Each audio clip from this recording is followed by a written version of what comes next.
자, 요즘에 비트코인 가격이 계속 올라가니까 목표가가 얼마인가 궁금하신 분이 너무 많은 것 같아요. 근데 사실 저는 개인적으로 목표가를 추산할 능력이 없어요.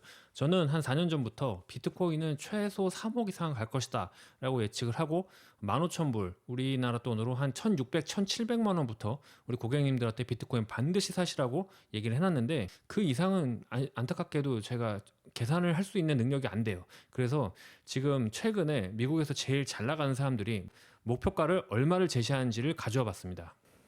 자, 첫 번째 라울 폴입니다. 이분이 이제 첫 직장을 골드만삭스의 채권 트레이더로 시작을 했어요. 그래서 GLC 파트너라는 헤지 펀드 유럽에서는 거의 1, 2위를 다툰다 그러는데 거기 총 책임자였고요.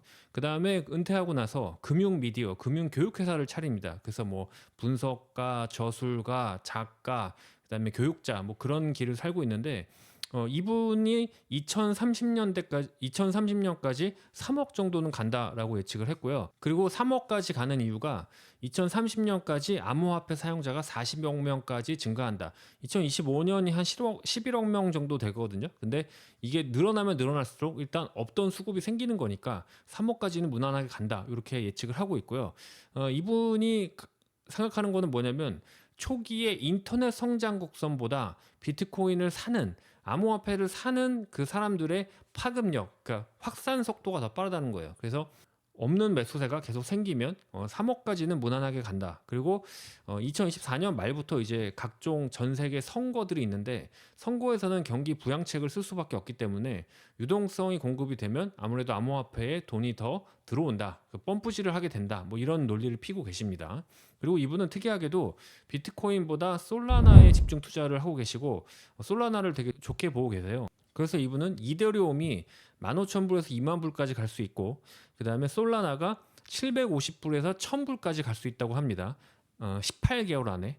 어쨌든 그래서 이분이 얘기하는 걸 보고 저는 솔라나는 전혀 모르는데 한번 공부를 해볼 생각입니다. 이분은 미국에서 이제 벤처 캐피탈로 되게 유명하신 분인데 이분이 얘기하시는 거는 2030년에 7억, 그다음에 2040년에 14억까지 간다. 이렇게 얘기를 하고 계시고 벤처 캐피탈 업계에서는 뭐 순위가 맨날 바뀌지만 이분이 만든 소셜 캐피탈 회사가 한번 1등 한 적도 있거든요. 그래서 좀 잘하시는 분이다. 이렇게 보시면 될 것 같고 개인 순자산이 2조에서 6조를 추정한대요. 근데 이 추정치가 계속 바뀌는 이유가 아무래도 이제 암호화폐 재산이 있으시기 때문에 그 암호화폐 등락에 따라서 왔다 갔다 하는데 최소 1조 이상은 가지고 계신 분으로 일단 미국에서 추산을 합니다. 그래서 1조 이상 있는 사람이 이렇게 얘기를 하면 뭐 그냥 얘기하진 않겠죠. 자, 세 번째 여러분들 잘 아시는 돈나무 언니 캐시 우드입니다. 아크 인베스트 운용력이죠. 근데 이분은 뭐 계속 비트코인 강세론자들인데 이 기관 투자자들 특징이 뭐냐면 수급을 잘 보잖아요. 아무래도 자기가 펀드 매니저니까. 그래서 두 번째 벤처 캐피탈 하신 분도 그렇고 이분도 그렇고 이분들의 논리는 뭐냐면 더 많은 기관 투자자들이 살 수밖에 없다. 그러니까 수급을 얘기하는 건 똑같은데 이 개인 수급이 아니라 기관 투자자 수급이 들어온다. 이거를 되게 강조하고 계세요. 그래서 이분은 2030년까지 50억을 얘기했는데 돈나무 언니는 뭐 잘 아시겠지만 그렇게 잘 맞추지는 않죠. 2022년도에 펀드가 좀 폭삭하기도 했고요.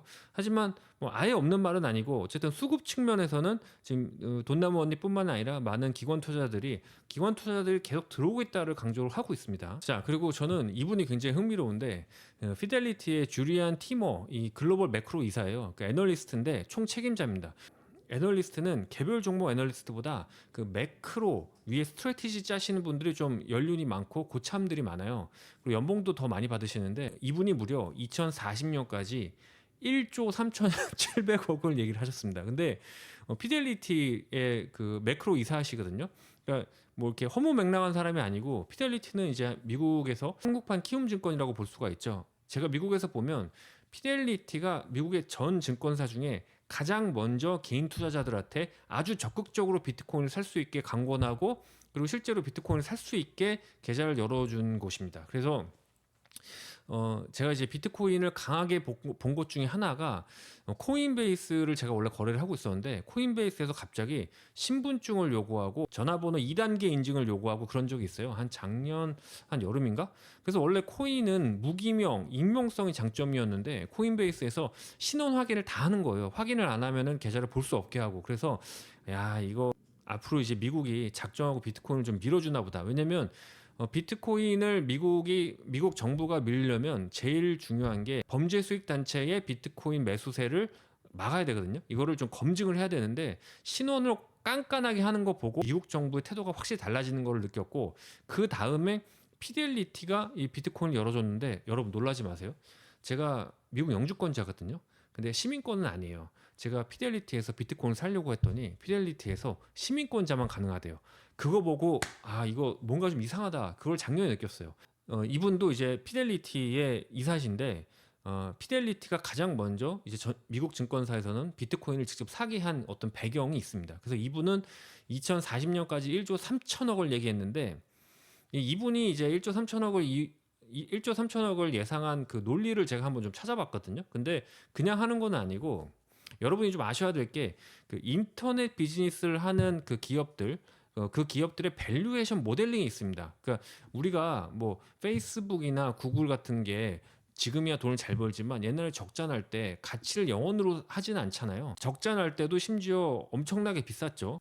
인터넷 비즈니스는 밸류에이션을 할 때 일반 전통적인 기업이랑 좀 다르게 합니다. 이분이 어떻게 밸류에이션 했는지를 좀 설명드리겠습니다. 자, 이건 여러분이 참고로 알아두시면 좋은데요. 인터넷 기업을 밸류에이션 할 때 크게 유명한 세 가지 모델이 있습니다. 사노프의 법칙, 메트칼프의 법칙, 리드의 법칙이 있거든요. 사노프의 법칙은 뭐냐면 시청자가 뭐 1명에서 100명이 되면 그 방송국의 가치는 뭐 1에서 100이 된다. 이거 아주 전통적으로 산술급수로 늘어나는 거고요.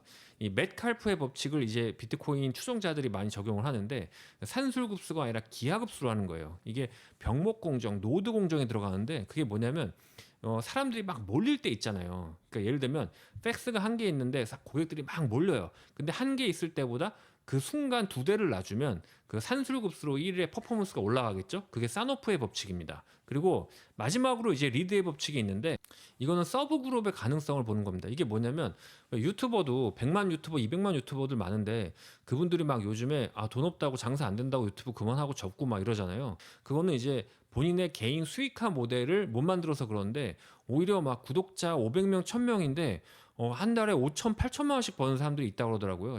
예를 들면 전기 오토바이 같은 유튜버가 구독자가 뭐 1, 2천 명이라도 전기 오토바이 어떤 걸 추천하느냐에 따라서 그 회사는 명함이 갈리기 때문에 되게 리베이트를 많이 해준다고 하더라고요. 그런 게 이제 리드의 법칙인 거죠. 그러니까 내가 단순히 내 영상을 많이 보는 게 중요한 게 아니라 내 영상을 보고 나한테 어떤 비즈니스 모델을 가입을 해주느냐 아니냐, 그게 인터넷 비즈니스의 가장 중요한 모델이다. 그게 리드의 법칙입니다.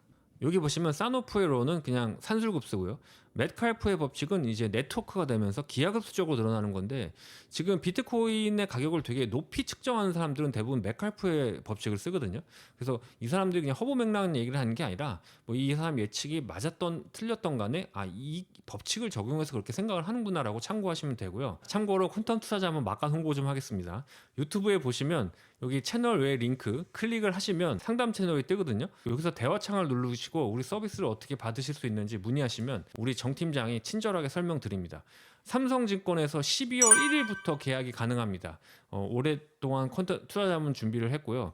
비트코인 팔아서 자본금을 해가지고 차린 회사입니다. 좀 제가 요즘에 마음이 좀 쓰리긴 한데 근데 저도 위안받은 논리가 하나 있습니다. 뭐냐면 정말 이 시대 최고의 지성 한 분을 모시겠습니다. 바로 심슨입니다. 여러분 아시죠? 심슨이 비트코인 탄생 7년 전에 비트코인 탄생을 예견하고 정말 그 어떤 전문가보다도 다 잘 맞췄죠. 근데 이 심슨이 산정한 비트코인 가치가 무려 여기 왼쪽 밑에 보시면 무한대입니다. 여러분 우리도 희망이 생겼습니다. 그건 왜 그러냐면 심슨의 예측이 맞다면 우리 비트코인 최소 단위가 5,000원이죠. 그러면 5,000원을 사든 500조를 사든 다 똑같이 무한대니까 가격이 수렴하게 되는 겁니다. 자, 그러면 이렇게 되면 비트코인을 많이 사는 게 중요한 게 아니라 우리 가족 모두 5,000원씩 사는 게 중요합니다.